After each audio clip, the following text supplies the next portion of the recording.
एक ही सेक्शन में रखा हुआ है कि भक्ति के अंदर भी कर्म हो सकता है, कर्म भी भक्ति हो सकती है, क्योंकि भक्ति में भी कुछ करना पड़ता है, भगवान को भोग लगाना है, भजन गाना है, ये सब करने में आ रहा है, इसलिए वो कर्म कांड के साथ जोड़ दिया।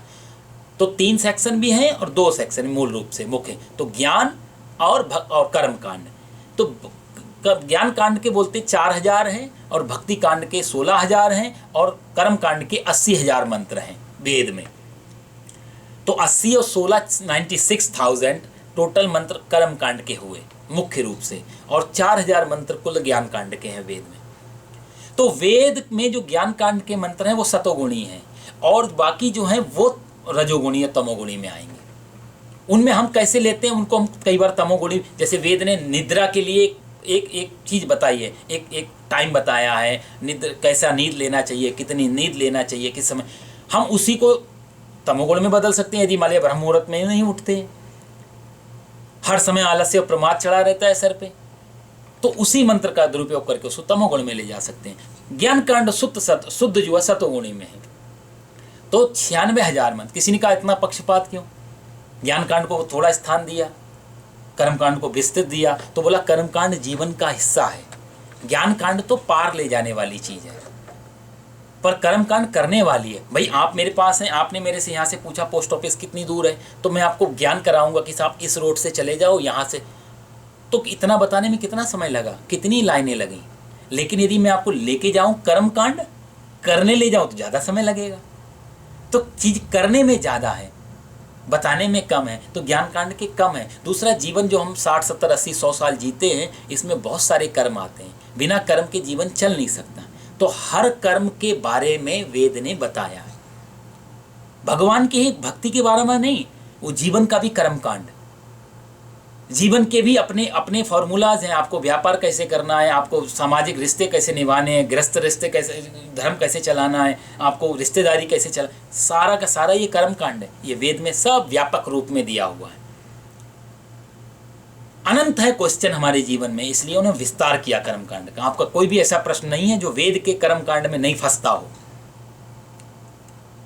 इसलिए कर्म कांड विस्तृत रूप से उसमें व्याख्या की गई है। लेकिन भगवान फिर भी कहते हैं कि वेद 3 गुणों से ही भरा हुआ है, जीवन के रहते रहते और स्वर्ग लोक तक। सतोगुण जो है वेद का, वो स्वर्ग लोक तक ले जाएगा।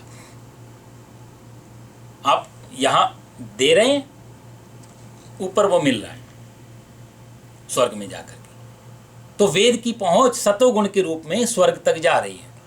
लेकिन भगवान ने यहाँ और भी बड़ी बात कही कि तीनों ही गुणों को तू छोड़ दे, यानी कि वेद की भी मत मान, वेद की नहीं मान, विरोध के पक्ष में नहीं।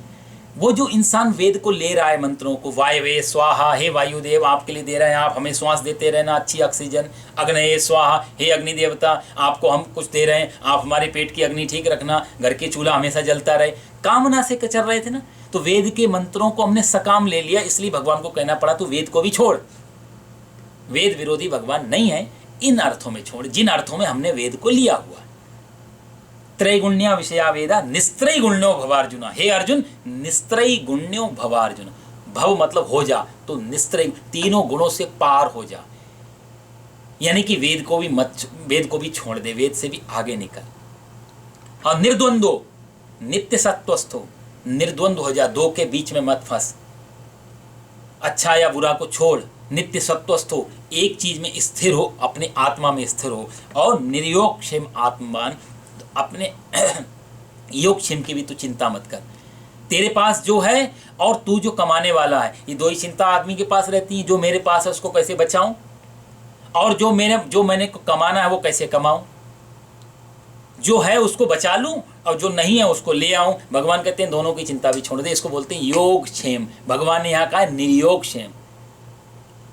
आने वाले समय में भगवान इसी गीता के 9वें अध्याय में शायद 20वें श्लोक में कहेंगे योगक्षेमम वहम्य, मैं तेरा योगक्षेम वहन करता हूँ। यहाँ भगवान कहते हैं निर्योगक्षेम, तो अपनी योगक्षेम की चिंता मत कर, वो मैं वहन कर लूंगा, वो मैं सब देख लूंगा। बहुत क्रांतिकारी भगवान ने यहाँ सूत्र दिए। निस्त्रय गुण्यो भवार्जुना, निर्द्वंद्वो नित्य सत्वस्थो निर्योग क्षेम आत्मान, तो योग क्षेम की चिंता मत कर, नित्य में सत्व, नित्य जो सत्व जो तेरा स्वरूप है उसमें तू स्थित हो, और निर्द्वंद्व, द्वंद्व में तू हारेगा। अर्जुन को दुविधा थी ना, यदि हम हार गए तो फिर क्या होगा, यदि हम जीत गए तो ये सामने वाले मर जाएंगे, फिर इनका क्या होगा, ये सब वर्ण संकर होंगे, बहुत सारी चिंताएं, उसको द्वंद्व में फंसा हुआ है। भगवान कहते हैं द्वंद्व को छोड़, द्वंद्व से बाहर निकल और किसी की भी चिंता मत कर, तू सिर्फ नित्य में सत्व में जो नित्य सत्व है, जो तेरा आत्मा स्वरूप, उसमें स्थित होकर के तू आगे बढ़ और आत्मवान हो जा, अपने में बुद्धि को लगा, जो तेरा अपना स्वरूप है उसमें बुद्धि को लगा।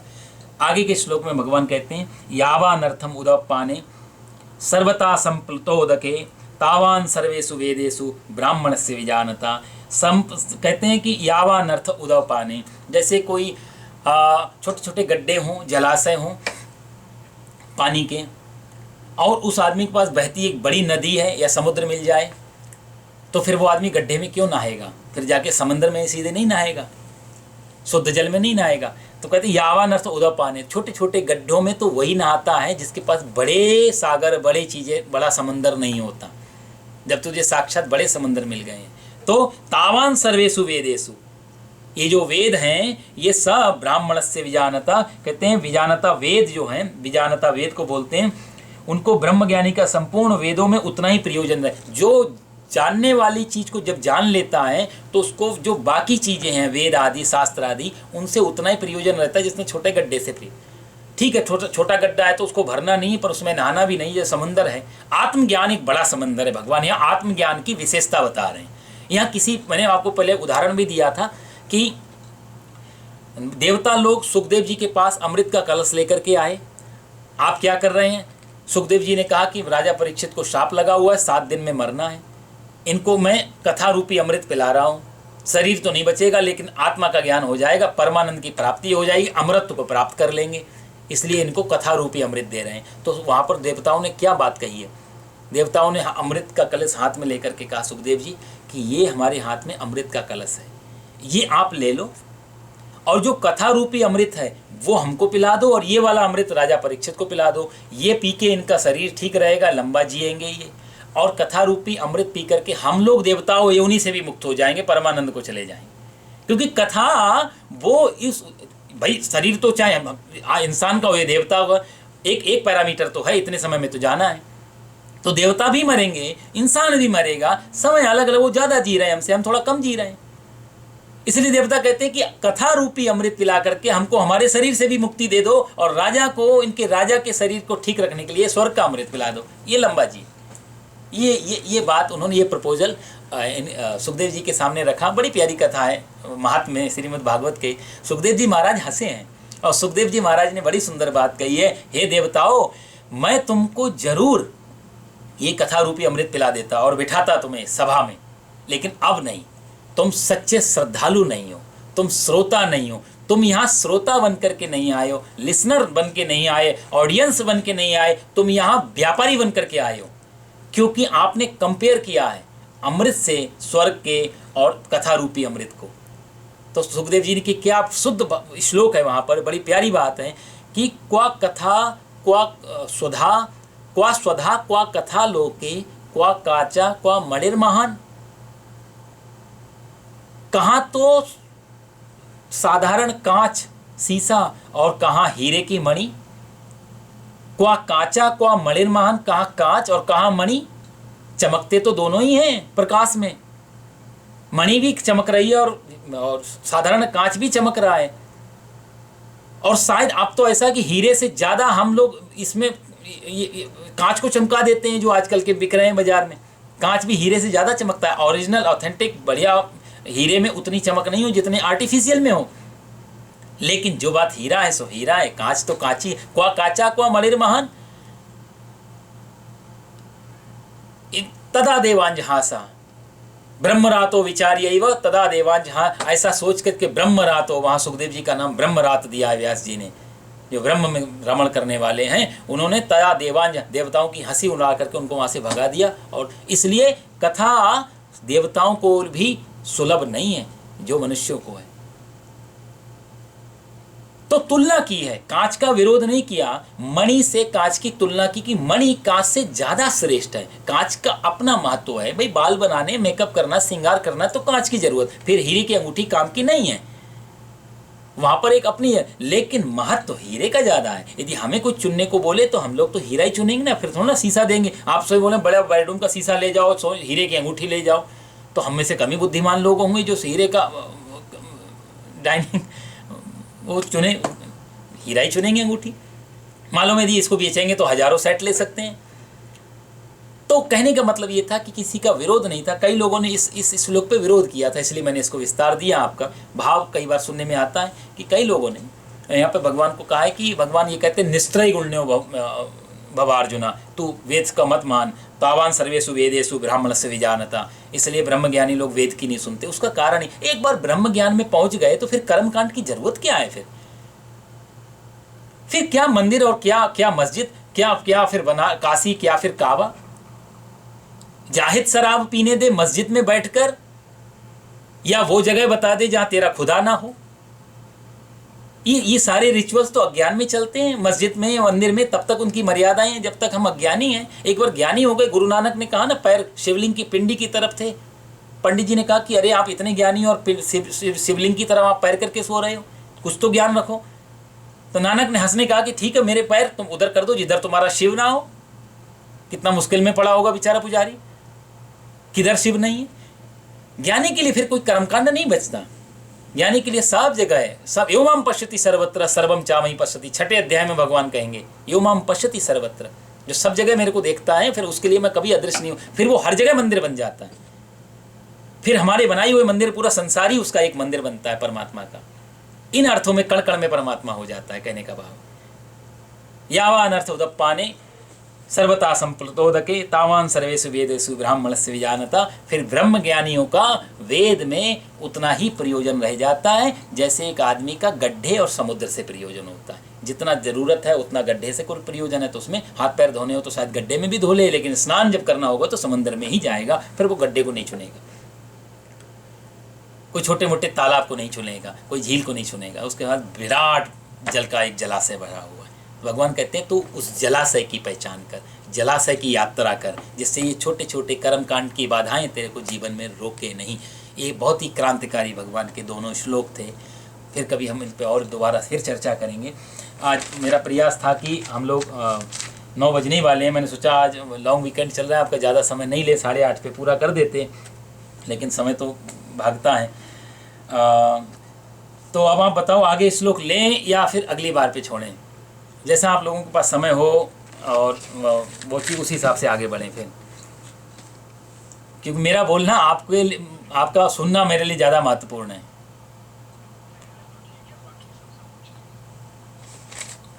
हाँ जी बताओ जी, पंकज जी, अभिषेक जी।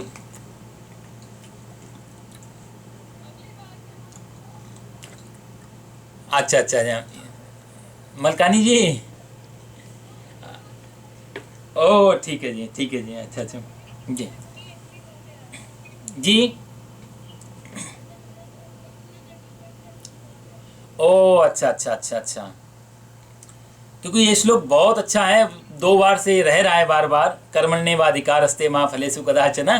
तो अब इसकी व्याख्या करने जाएंगे 15 मिनट में तो नहीं होगी, क्योंकि हमारे सबके जीवन का बहुत काम का श्लोक है, बहुत सूत्र, और बहुत विश्व प्रसिद्ध यदि श्लोक है ये कर्मण्येवाधिकारस्त। तो ऐसे गीता के 700 श्लोकों में 2-4 ही श्लोक ऐसे हैं जो यूनिवर्सल हो गए हैं, पूरी दुनिया में छाए हुए हैं। तो वो जब जब आएंगे तो मैं चाहता हूँ कि हम दिल खोल के थोड़ा सुने। तो ठीक है, तो उतनी जल्दी हो भी नहीं पाएगा। अभी तक के श्लोक थे, उन्हीं में थोड़ा 1-2 लाइन में आपको बताना चाहूँगा उसी में, बाकी ये श्लोक फिर मैं अगली बार करूँगा। कहने का भाव अब तक इतना था कि जो 3 श्लोक हमने बोले, इन तीनों की व्याख्या में भगवान इतना ही कहना चाहते हैं कि भगवान यहाँ तीनों श्लोकों में कहीं भगा नहीं रहे हैं। वो ये नहीं कह रहे हैं गड्ढे को छोड़ दो, समुद्र को पकड़ लो। वो कहते हैं कि प्रयोजन कितना है तुम्हारा, उस प्रयोजन के हिसाब से आगे बढ़ो। यदि हमारा प्रयोजन बहुत ज़्यादा है तो फिर ज़्यादा को पकड़ा जाए। प्रयोजन छोड़, जैसे एक यदि भूख लगी है और खाने से मिट सकती है, तो फिर ऐसी चीज़ क्यों खानी जो इंद्रियों को भी दूषित करे, मन को भी दूषित। ऐसा क्यों ना राशन खा लिया जाए जो मन को भी शुद्ध रखे, और शरीर को भी शुद्ध रखें। यदि नेत्रों को देखना ही है कुछ, तो ऐसा क्यों दिखाना है जिससे फ्रस्ट्रेशन और स्ट्रेस आए? ऐसा क्यों, क्या वो चीज़ क्यों नहीं दिखानी चाहिए जिससे मन भी शांत हो, आँखों को भी शांति मिले? तो वो भगवान तीनों श्लोकों का गूढ़ भाव ये कहते हैं कि मन के साथ बुद्धि का भी एक तार पीछे जोड़ने का प्रयास किया जाए कि इंद्रिय जब कुछ मांग रही है तो वो इंद्रिय मन तक सीमित ना होकर वो एक तार बुद्धि को भी दे दिया जाए। बुद्धि वहाँ पे निर्णय कर पाए कि इंद्रिय की जो डिमांड है वो डिमांड ठीक है या नहीं है। इसलिए हम कहते हैं कि जब हम कुछ अशुभ करते हैं तो मन से करते हैं। कहते हैं आपकी बुद्धि खराब है, तो बुद्धि खराब का मतलब बुद्धि नहीं है, बुद्धि नहीं है, ऐसा काम कर लिया। तो वो बुद्धि कभी गलत नहीं होने देती। हम जो यूज़ करते हैं वो मन को और इंद्रियों को यूज़ करते रहते हैं सारे जीवन में। तो भगवान यहाँ कहना चाहते हैं कि मन को बुद्धि के साथ जोड़ दो। इंद्रियों के साथ मन जुड़ा हुआ है ही, यदि इंद्रियों के साथ मन जुड़ा नहीं होगा तो आप कुछ नहीं कर पाएंगे। मन की अपनी कोई सत्ता नहीं है, मन की अपनी कोई स्वतंत्रता नहीं है। हम जो करते आते हैं, अब तक बोलते हैं कि मन ने ऐसा करा दिया, हम जो तर्क देते हैं भगवान ने ऐसा कर दिया या मन ने ऐसा हो गया, वो मन की अपनी स्वतंत्र सत्ता नहीं है। और भगवान भी हमारे लिए कोई अच्छा बुरा क्यों करेगा? भगवान को क्या मतलब है? भगवान के पास बहुत सारे दूसरे काम है दुनिया में। वो कोई इतनी छोटी घटना नहीं कि आपके प्रॉफिट से उसको जलन हो या आपके लॉस से उसको पीड़ा हो, ऐसा कुछ नहीं। भगवान एक बहुत बड़ी सत्ता, विराट सत्ता का नाम है। तो छोटी छोटी दो चीज़ों में हम जो भगवान को दोष देने लगते हैं। एक व्यक्ति था, मैं छोटी सी कहानी कह के अपनी वाणी को विराम दे दूंगा 5 मिनट की। एक आदमी एक धर्मशाला में ठहरा हुआ है, ऊपर वाली मंजिल पे था, नीचे कुछ संत महात्मा ठहरे हुए थे धर्मशाला में। वो संत महात्माओं को सुबह सुबह नियम था 4 बजे उठ के जो है भगवान का भजन करते थे। ब्रह्म मुहूर्त में भजन करते थे। तो सीताराम सीताराम सीताराम, अयोध्या का क्षेत्र था उस समय, लखनऊ अयोध्या के बीच फैजाबाद की जगह है शायद वो, जो अब अयोध्या ही हो गया, पहले फैजाबाद नाम था उसका। तो वहाँ पर उस आदमी को बड़ा क्रोध आया। उस आदमी ने कहा क्या सुबह 4 बजे से चालू हो जाता है? नींद का समय वही होता है, अमृत वेला वही होती है। ये जो 2-3 बजे से लेकर के 7, 8, 9, 10 बजे तक यही तो टाइम है बढ़िया सोने का। ज़्यादातर हम लोगों का वही टाइम होता है जिसमें सबसे मीठी नींद आती है। और हमारे शास्त्रों ने कहा जहाँ मीठा लगे समझ लो वहीं शुगर है, इसलिए उसी को तोड़ो। इसलिए आप देखो जहाँ जहाँ हमारी कटौती की गई वो सब अच्छी चीज़ों में कटौती की गई। और मेडिकल साइंस में भी आप देखो, हमारे शरीर को जितनी अच्छी चीज़ें लगती हैं शरीर के लिए वही नुकसानदायक है। तेल हो, घी हो, मीठा हो, नमक हो, चाहे वाइट मैदा हो, चाहे वाइट नमक हो, चाहे वाइट शुगर हो, तीनों खतरनाक है और तीनों ही हम खाते आते हैं। तो सामान्य शरीर विज्ञान ने, सामान्य स्वास्थ्य, हमारे लोग स्वास्थ्य के जुड़े हुए लोगों ने मना कर दिया कि जो अच्छा लगे उसको छोड़ दो, स्वस्थ रहना हो तो। जो कड़वा लगे वो खा लो, काम आएगा, जैसे करेला। तो इस दुनिया, ये बड़ा उल्टा गणित है इस प्रकृति का। इस प्रकृति का नेचर का बड़ा उल्टा हिसाब किताब है। यहाँ जो चीज़ प्रिय है वो दुखदाई है। मजे की बात, क्योंकि हमारी जीवन की हैबिट वैसी है। इस पर मैं और आगे भी व्याख्या करूंगा क्यों दुखदाई है। आप कभी मेरे को याद दिला देना तो आपको बताऊंगा कि दुखदाई क्यों है और क्यों अच्छी लगती है दुखदाई चीज़। इसके पीछे भी लॉजिक है। तो वो खैर, उस आदमी को 4 बजे बड़ी पीड़ा हुई, उसने चलो बोला आज तो काट लिया। दूसरे दिन फिर उसकी वही हालत, सीताराम सीताराम सीताराम सीता। फिर वो चिल्लाया बड़ी जोर से, बड़ी प्रात से संत जन करते सीताराम और इनके सीताराम ने कर दी नींद हराम। तुम्हारे सीताराम ने मेरी नींद हराम करके रखी हुई है। क्या सीताराम में क्या रखा है भगवान के नाम में? सुबह सुबह से आप चालू हो जाते हो। तो संत बोले अरे महाराज देखो भगवान का नाम है, सबको लेना चाहिए। बोला क्या भगवान का नाम है? क्या करते हैं भगवान? हमको कमाने खुद जाना पड़ता है, तब हमारा पेट भरता है। भगवान को आके हमारे लिए कमा के दे जाएगा, वो पैसा दे जाता है। नौकरी करनी पड़ती है तब जाके पैसा मिलता है, तब घर गृहस्थी चलती है, तब पेट में अन्न जाता है, वो हमें देगा। तो संत बोले नहीं नहीं ऐसा नहीं करते, देखो भगवान ही सबको सब कुछ देता है। मैं नहीं मानता इस बात को, प्रमाण दो। संत बोले बताओ क्या प्रमाण चाहिए? बोला यदि मुझको वो खिलाएगा मेरे बिना कमाए तो मैं मानूंगा। और संत भी भगवान के भरोसे होते हैं, जोश में उन्होंने बोल दिया ठीक है। उस आदमी ने कहा देखो मैं तुम यहीं बंद रहे ना, 24 घंटे का समय दे रहा हूँ, यदि 24 घंटे में उसने मेरे को खिला दिया मेरे बिना मांगे तो मैं तुम्हारा शिष्य बन जाऊंगा, नहीं तो फिर तुम्हारे पे मुकदमा करूंगा मैं। संतों ने जोश में हाँ कह दिया। और आदमी ने सोचा कि मैंने कर तो दिया है, मैं जाके छुप जाता हूँ कहीं। वो आदमी सीधे जंगल में चला गया और जंगल में जाकर के बोला यहाँ कोई देखने वाला नहीं, देखता हूँ कैसे भोजन आएगा यहाँ पर। मैं मांगूंगा ही नहीं कि शहर में जाऊंगा नहीं, शाम तक देखता हूँ कैसे भोजन। 24 घंटे काटने मेरे को। बैठ गया, लेकिन थोड़ी देर में बेचारा है कि कोई गुजर रहा हो, कहीं धोखे से उसने कुछ पूछ लिया तो मुश्किल हो जाए। पेड़ पे चढ़ जाता हूँ, पेड़ पे चढ़ गया, पत्तों की आड़ में छुप के बैठ गया, एक ही दिन काटना है। और बैठ गया वहाँ पर चरवाहे गाय को चराने वाले उस जंगल में आए, उन चरवाहों ने गाय छोड़ दी चरने के लिए। कहानी बहुत लंबी है, मैं आपको 2 मिनट में सुना के खत्म करूंगा। गाय छोड़ दी, चरवाहों ने अपना भोजन निकाला, क्योंकि दिन भर गाय चराते थे तो भोजन दोपहर में वहीं कर लेते। सारा भोजन निकाला, खोला, और खोल करके अब उस आदमी ने सोचा, अरे देखो एक बात तो सच, भोजन तो आया पर मैं करूंगा ही नहीं। एक शर्त पूरी, भोजन तो आया है, इतने घने जंगल में भी छुप के भोजन तो आया, लेकिन मैं करूंगा नहीं। देखो, और इनको मैं बताऊंगा, मैं यहाँ छुपाऊँ, देखा कैसे करते। छुपा रहा बेचारा पत्तों की आड़ में। चरवाहों ने भोजन सारा खोला, बढ़िया खीर पूड़ी मालपूड़ी ये सब थे। और एक चरवाहा ने गाय की तरफ देखा कि गाय दूर ना चली जाए, तो दूर उसको दिखाई दिया कुछ डाकू लोग आ रहे हैं उस पर बैठ के, घोड़े पे बैठ के। अरे वो चरवाहे चिल्लाए, डाकू आ गए, डाकू आ गए, भागो। सारा भोजन छोड़ के चरवाहे वहाँ से भाग गए। अब चरवाहे भाग गए, डाकू उसी रास्ते आ रहे थे। डाकू को सुगंध आई भोजन की, तो रुक गए। डाकू के सरदार ने बोला, भोजन की सुगंधी आ रही है, यहाँ कहीं मनुष्य होना चाहिए। ढूंढा गया तो पेड़ के नीचे वो भोजन निकल गया। डाकू बोले, इतना सुंदर भोजन। तो डाकुओं के लोग बोले, अब देखो वहाँ बाद में जाएंगे लूटने पाटने, बहुत जोर से भूख लगी, भोजन की सुगंधी बहुत अच्छी लगता, ताज़ा ताज़ा भोजन है, आओ भोजन कर लें। सारे भोजन करने बैठ गए। सरदार बोला, खबरदार कोई भोजन में हाथ नहीं लगाना। बोला, क्यों महाराज? इतना घने जंगल में किसी ने भोजन रखा है, तुम सोचो लॉजिक क्या है। हो सकता है इसमें जहर मिला दिया और हमें मारना चाहता हो। पता करो, भोजन को छुपाने वाला यहीं कहीं होगा। अब लोग उसके डाकू इधर उधर खोजने लगे, बेचारे कहीं नहीं दिखाई, बंदूकें निकालनी, बोला उसको मार देंगे। अब ये घबराया पत्तों की आड़ में, अरे महाराज क्या होगा। तो बेचारा घबराया, शरीर कांपने लग गया, पत्ते हिल गए। अब पत्ते, अरे किसी ने कहा, देखो यहीं छुपाए, यहीं छुपाए, उतारो इसे। उतारा, उतार करके, नहीं कौन हो तुम? उसने हाथ जोड़ के बताया, महाराज ऐसी ऐसी बात है, मैं, तुमने भोजन में जहर मिलाया? बोला, नहीं मैंने जहर नहीं मिलाया, मेरा भोजन नहीं। झूठ बोलता है कहीं का, चल भोजन कर।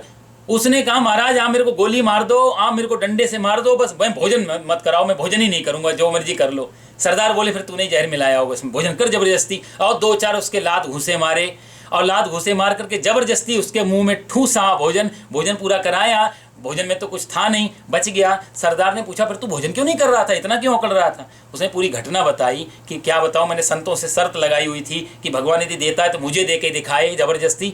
आज मुझे पता लगा भगवान प्यार से तो देता ही है, यदि ज़्यादा अकड़े तो मार मार के भी खिलाता है वो तुम्हें। मैं को सत्य हो गया मेरे लिए, वापस जाता हूँ। ऐसा जब घटना सुनी, वो डाकुओं के सरदार का मन विचार परिवर्तन हो गया, उसने भी डकैती छोड़ दी। ये आदमी सीधा संतों के चरणों में आके गिर गया। उसने कहा, प्रभु आज मैं पता लगा लिया, भगवान प्यार से प्रेम से तो कितना देगा, यदि उसने मार मार के मेरे को भोजन करवाया होगा, जरा भी उसमें आस्था रखूंगा। और वही व्यक्ति आगे चल करके भारत के बहुत बड़े संत के रूप में विख्यात हुए। उनका नाम था संत श्री मलूक दास, जिन्होंने एक दोहा कहा, अजगर करे न चाकरी, पंछी करे न काम, दास मलूका कह गए सबके दाता राम। ऐसे संत महापुरुष इस मलूक दास जी हुए। इसलिए कहते हैं भगवान की शरण, आगे भगवान इसी बारे में चर्चा करेंगे, शरणागति का, भरोसे का, विश्वास का कितना बड़ा फल होता है। भगवान आगे के चरण उसमें श्लोक में व्याख्या करेंगे। इन्हीं वचनों के साथ में अपनी वाणी को विराम। ओम पूर्णमदः पूर्णमिदं पूर्णात् पूर्णमुदच्यते पूर्णस्य पूर्णमादाय